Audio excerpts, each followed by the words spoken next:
আমার সঙ্গে ঈশ্বর কথা বলেন, তোমার সঙ্গে ঈশ্বর কথা বলেন। তারপর এসে ডেকে নিয়ে যায় রাতে, নিচু স্বরে তার আদেশ শুনতে পাই।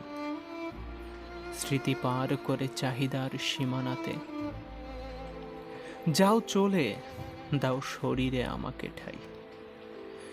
নিজেকে পোড়াও আগুনের মতো রেখে, বড় ছায়া দাও আমিও খানিক চলে। মুগ্ধতা থাক ত্রাসের আঙুলে ধরে, সুন্দর যাক ভয়ঙ্করের গলি। যেও তুমি সোজা পথ ধরে, থেমো না কখনো, যেন চূড়ান্ত বলে কোনো অনুভূতিই নেই। শুধু দেখো, যেন আমার এই রাস্তা দিয়ে হেঁটে যেতে গিয়ে হারিও না আমাকে।